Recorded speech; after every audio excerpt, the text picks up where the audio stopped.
Hi, everybody. Welcome to Jimmy Dore Show. I'm here with the Miserable Liberal and special guest Steve Scrovan is with us. Hi, Steve. Hi, Jimmy. How you doing? Very good. Now, if you don't know who Steve is, he's a hilarious comedian, writer, producer, director. If you like that show, Everybody Loves Raymond, he had a lot to do with that. You'd be laughing at a lot of the stuff he wrote for that. And he's also doing a stand-up show, Stand Up for Main Street, with Bill Burr's on it and a lot of other comedians. And that's October 22nd? October 28th on Sunday, this coming Sunday. This Sunday. Yeah. So everybody go to citizen.org and get your tickets for that special. It's and there's all different price range of tickets, so it's very affordable. It's a great stand-up show. It helps a great cause. Steve Scrovan. Okay, so today I want to talk to you about, how we've told you on this show that the Russiagate is a mistake for the Democrats to push Russiagate, but the reason why they are pushing it is because they don't want to do an autopsy on why we have Trump, and the reason why we have Trump is because the Democratic Party is completely bought and paid for by the people they're supposed to be regulating. And, well, guess what? So now, Politico, here we go. Mueller report, prepare for disappointment. So now they're preparing people to be let down by the Mueller investigation. Everybody's being prepared to be let down. Be forewarned that the special counsel's findings may never be made public. That's the subheading right there. So they're getting. So Steve, I don't know. Why won't they be made public? Because they're disappointing, or because I'm going to guess because they're disappointing. But here we'll get into it.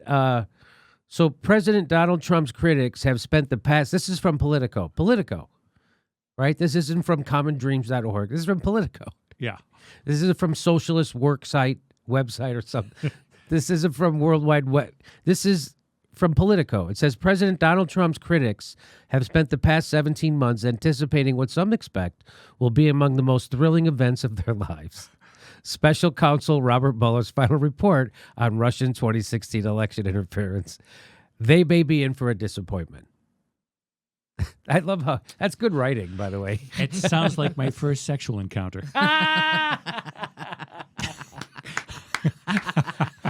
I didn't really warn her.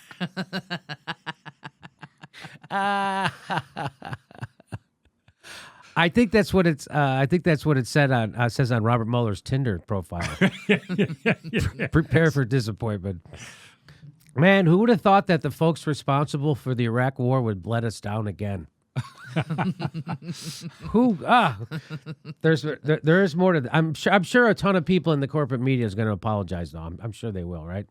Well, what's Rachel Maddow going to talk about? What is she going to talk about now? She's going to have to talk about actual policies. Yeah.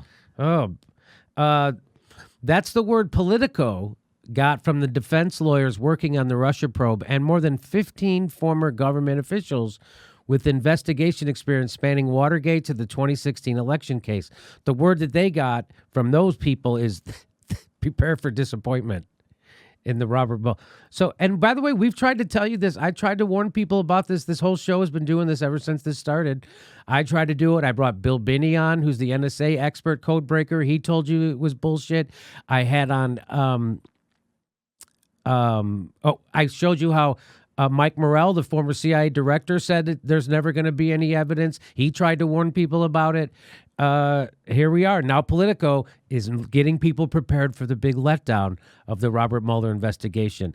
The public, they say, shouldn't expect a comprehensive and presidency-wrecking account of Kremlin meddling and alleged obstruction of justice by Trump, not to mention an explanation of the myriad subplots that have bedeviled lawmakers, journalists, and amateur Mueller sleuths. So they say don't expect this. They're saying don't expect this report to answer all the questions. You know those questions you have? Don't expect that to happen. Some of the central players in the Russia saga say they too have become resigned to not getting a complete set of answers out of Mueller's work. I assume there are going to be lots of details we'll never learn and lots of things that will never come to light, said Robbie Mook, Clinton's 2016 campaign manager. He's resigned. we'll never. You know why? Because he's the one who made this up in the first place. He's like, I guess we'll never find out. Well, it worked because we distracted everybody from looking at the biggest election fraud in the history of our country, meaning the primary in the Democratic Party in 2016. It worked because nobody's talking about how Hillary Clinton illegally funneled money that was supposed to be being raised for down ballot races, funneled it right to her campaign office in Brooklyn. No one talked about that. No one talked about how out of touch rich white people were who are running the Democratic Party. No one talked about that. All they talked about was Russia. And what is Rachel Maddow going to talk about now? And this is the guy. Now he's like, if you really thought that this guy was put into office illegally by another country, you would be like, well, whatever. But government investigation experts are waving a giant yellow caution flag now to warn that Mueller's no comment mantra is unlikely to give way to a tell-all final report and an accompanying blitz of media interviews and public testimony on Capitol Hill. So now everybody's like, hey, Mueller's not going to be really talking about this. The report's not going to really do anything. But the biggest thing, perhaps most unsatisfying, is Mueller's findings may never even see the light of day. Here, Mary McCord, Georgetown University law professor and former Department of Justice official who helped oversee the FBI's Russia meddling investigation before Mueller's appointment, cautioned against heightened expectations around the special counsel's final report. Don't overread any of these facts that are in the world. Don't overread any of these facts that are in the world to suggest a quick wrap-up and everyone is going to get a chance to read it the next day, she said. It will probably be detailed because this material is detailed, but I don't know that it will all be made public. That's supposed to say public.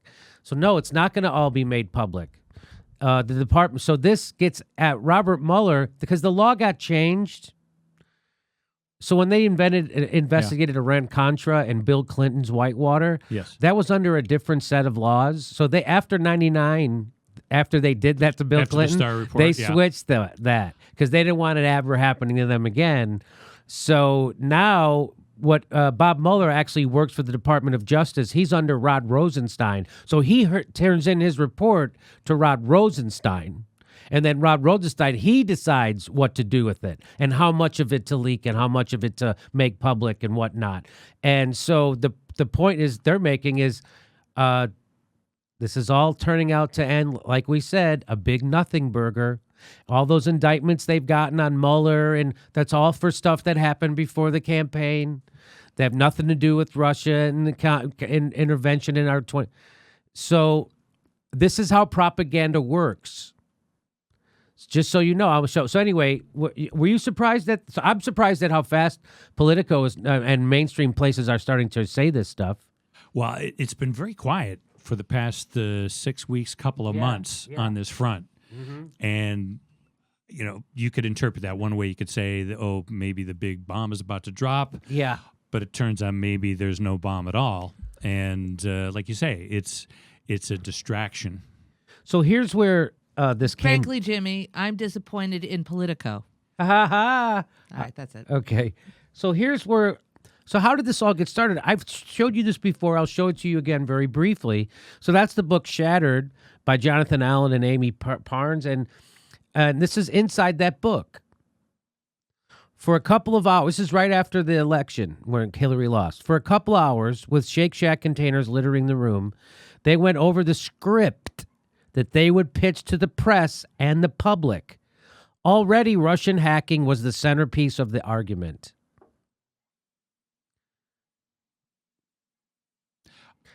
Within 24 hours of her concession speech, campaign chair John Podesta and manager Robbie Mook assembled her communications team at the Brooklyn headquarters to engineer the case that the election wasn't entirely on the up and up. So that's what they were saying Trump was going to do. Trump was going to, when he lost, say that they suppressed the votes and had illegal immigrants. He was going to try to undermine the validity of the election, and that's what people were afraid of. That's exactly what Hillary Clinton did. That's very Machiavellian, isn't it? You accuse your opponent of the exact thing you're doing. And that's exactly, and so when did this all come about? Well, I've showed you this before. What is this, Jimmy? This is an internal document from the Hillary Clinton campaign. It's from the guy named Pete Brodnitz, and it was delivered June 26, 2015. So this was an internal polling that they did, and he delivered this to and what did they find out? What's this all of it? What's the conclusion? I'm going to read you the conclusion. Secretary Clinton's top vulnerability, as tested in this poll, is the attack that claims, as Secretary of State, she signed off on a deal that gave the Russian government control over 20% of Americans' uranium production after investors in the deal donated over $140 million to the Clinton Foundation. That's from her own internal document. They were telling her your biggest vulnerability is that you are seen to be giving away our uranium production to the Russians for a payoff. Half of all likely voters are less likely to support Hillary Clinton after hearing that statement, and 17% are much less likely to support her after hearing that statement. So they knew this was her vulnerability. And here is from WikiLeaks revealed. Here's from December. So that was from June. They delivered that to her in June of 2015. In December of 2015, this is a John Podesta email. And what does the email say? This is from December of 2015. It says the best approach is to slaughter Donald Trump for his bromance with Putin, but not to go too far betting on Putin, Ari Syria. They were that's their plan. They did it. And now so they're worried about the legitimacy. Remember, they were saying Donald Trump, and then not only they do this, they also said, Donald Trump's going to try to undermine the legitimacy of the election. That's exactly what they've done ever since. So you have a double Machiavellian accuse your opponent of the exact thing you're guilty of. By the way, they said that the whole thing about him being Donald Trump colluded to back channel information from Russia to get negative information on Hillary Clinton to help that was what the accusation was. That's exactly what the Hillary Clinton campaign did. They hired a spy in England who then contacted people inside the Kremlin, paid them money to give them stories about Donald Trump that they then gave to the Hillary Clinton campaign. So this is amazing. This is how propaganda works. And of course, just like they got all their minions in the press, remember Ed Schultz said he wasn't allowed to even cover Bernie Sanders, and they had to prop up Donald Trump. That was the Pied Piper strategy that the Clinton campaign gave to NBC. And they gave to everybody else, but we only have confirmation that it was actually carried out at NBC because Ed Schultz told us the truth because he got fired. So anyway, Now, let me just throw it over to my panel. That's where that comes from. It came, and it's in that book. Everybody's read that book. I can't believe that everyone just pretends. Well, this is how propaganda works, right? It's selective reporting. We had Seymour Hersh on the Ralph Nader Radio Hour. Now, tell people who Seymour Hersh is. Seymour Hersh is probably the premier investigative reporter in history. My Lai Massacre. The My Lai Massacre, Abu Ghraib. Yeah, that's him. He had did a lot of great reporting, parallel to Bob Woodward on Watergate. Right. And so he's an amazing reporter. He is an amazing reporter and still going strong. And you had him on. We had him on, and he was asked about Russian hacking, and he knows all these inside people. And he said all the intelligence agencies were saying we have with high confidence that the Russians have hacked the election, whatever that means. Right. He said, I know what the word high confidence means when these people say this. It means we don't really know. We don't have evidence. Yeah. So I had Bill Binney, who was the head NSA codebreaker, and he said when he saw that the NSA had signed off on the report and they said they had high confidence, he said that means they don't have evidence. Yeah. And if it occurred, if the hacking occurred, the NSA would have the evidence because they have a record of everything that happens on the internet. So the fact that they said high confidence means they don't have evidence, means they didn't happen. Yeah. That's what Bill Binney said. And you're saying Seymour Hersh. Seymour said the same thing. It's the same. They know the same code. Yeah. Yeah. And the high confidence is confidence, code for we don't really know. Yeah. We don't have the evidence. Yeah. Exactly right. So I don't want to go on too long about this, and I don't want to gloat too much about this. But again, Yes, you do. I do. I want to. Oh, you I want to? do. Bad. I want to, Yeah. but I don't want to. I don't want to be seen to be distasteful. But I just want to remind people because this is worth going over again. Right after the election, Obama met with Putin, and Obama did not discuss the Russian election meddling with Putin. President Obama did not discuss Russia's alleged meddling in the U.S. elections. His short conversation with Vladimir Putin he didn't. They didn't talk. Barack Obama, why he said that's behind us. Because he knew the BS they were spinning.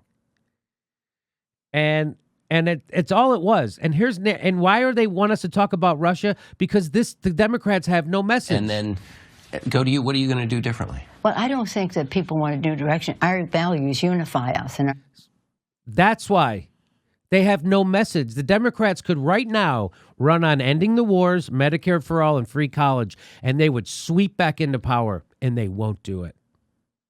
Those are enormously popular issues. We just, again, on our show, we had Michael Leidy, who's used to be from National Nurses United, which is the biggest union pushing for Medicare for all. And he said there's a huge gap between the donor class and the people. And 85%, he said, why wouldn't you do what 85% of your party wants you to do? Right. Which is when they poll Democrats, they want 85% want Medicare for all. And it's because they're answering to the donor class. And they'd rather talk about Russia, even though, and this is from 2017. Here's the Washington Post reporter.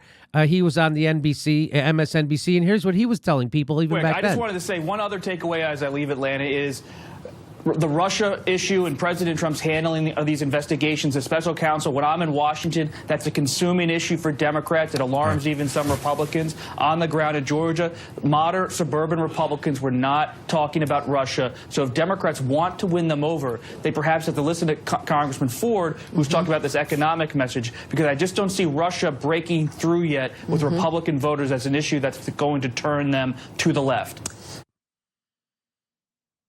Nobody cares. People worry about how they're going to pay their health care, how they're going to pay their kids for college, how they're going to get a living wage, how they're going to make their car last another 3 years. That's what people are worried about. People aren't worried about, did someone hack into the DNC server and then reveal? And then that's the whole thing too. People forget. The whole charge was that Russia somehow hacked into the DNC server and they swung the election by revealing information. What was that information? That information was that the 2016 campaign was rigged, the primary, and that they were cheating. So all it revealed was the id. It was what they were really thinking. Yes. I mean, we talk about Ralph. He was mentioned in those emails, and he wrote an open letter with a bunch of other people on minimum wage. Why aren't you running on the minimum wage, raising the minimum wage?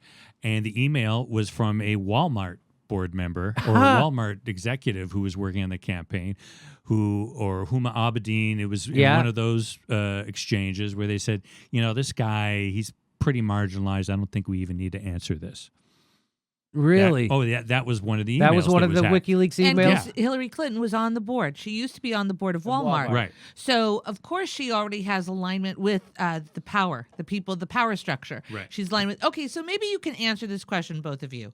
All right, so this woman who now has a 36% approval rating, like the lowest Hillary, that... unchanged. The lowest that you could that a candidate who's lost a presidency Right. has right now. Trump has something like 47%. She supposedly garnered the popular vote. Supposedly. So how does she garner the popular vote but only has 36 out of office % rating? Yeah, she has how does that work? record low numbers for her. Right? You tell me. I don't know. Steve, you tell her. I don't know. I don't know. Right? I mean, I don't know. I mean, and as far as the Russian thing goes, if you're telling me the Russians are hacking the voting machines, then I might get a little excited about that. But the voting machines are more likely to be hacked by the company that made them in America rather than the Russians. So as far as, like you say, and I've been into these issues for the last 15 or 20 years, It's scapegoating. It's what's kind of fascinating to me is what we blame the right for, which is scapegoating. Your problems are not for us. It's those immigrants who are taking your jobs. The same dynamic applies on a different scale when the mainstream Democratic Party is scapegoating people like Ralph Nader or Russian. They want to do everything but look in the mirror. And that's why we are in the state we're in now. Look, great. Go ahead, Steph. I don't think they want to look in the mirror. I think Nancy Pelosi, when she says with a straight face, we're going to continue doing business as usual, she means it. She means it. And she means it We're not because her changing. donor class That's right. wants We're not, that. What we couldn't possibly change. This is who we are. This is what you're getting. You're getting the shit sandwich. Someone said on Twitter, the Democrats are like Homer Simpson, right? When for Christmas he gave his wife a bowling ball with Homer on it. She's like, I don't even bowl. Well, that's what you're getting. And that's what the Democrats are. It's like, I don't want this. That's what you're getting. Sorry. You're getting Kamala Harris. You're getting Cory Booker. You're getting Claire McCaskill. You're getting Joe Manchin. You're getting Chuck Schumer. You're getting Nancy Pelosi. You're getting Debbie Wasserman Schultz. That's what you're getting. That's what we have, and that's what you're getting. And if you are progressive, we will turn you. And people that I encounter always ask the wrong questions. They're always asking, who's out there to me? Who's out there? Which is just reverse of the way that it should be. I ask them, what do you want? What's your bottom line? Where's the line that can't be crossed? And for me, I say, personally, Medicare for all and getting off of fossil fuels. I don't vote for anybody who doesn't subscribe to that. So it's the one place where the democracy gives you the power, which is your vote. You shouldn't hand it over and say, okay, who's out there? Who's been cast by by the powers that be that I'm allowed to vote for, who may or may not align with what I feel. I think it's laziness on voters on parts, because we're kind of trained to do that instead of saying, no, this is what I believe in, and this is my bottom line, and nobody gets my vote unless, and believe me, you have that attitude. If everybody had that attitude, they'd come flying to you. So you're telling me you voted for Jill Stein instead of Hillary Clinton? Shh. That makes you a bad person, Steve. You'll Well, never work in Hollywood again. You saw her at that RT thing. Yeah, she's obviously in the pocket of Putin too. When people say that about Jill Stein, it is unbelievable. When I read and people say, I saw you with Putin. So people who represent factions or parties aren't supposed to meet with other heads of foreign state? leaders? No. Okay. No. Okay, well, there you go. Russiagators, I can't say I didn't warn you. Now Politico is warning you. Prepare for disappointment. Please make sure you're subscribed. Even if you think you are subscribed, there's a good chance you're not. So please check. It only takes a second. And then click that bell. And that's how you know you'll get a notice every time we drop a video. They still won't notify you every time we drop a video, but that's the best we can do. Plus, if you like the show, you want to support it, please become a patron. We give you hours of bonus material every week. And come see a live show. Go to jimmydorecomedy.com for our live schedule.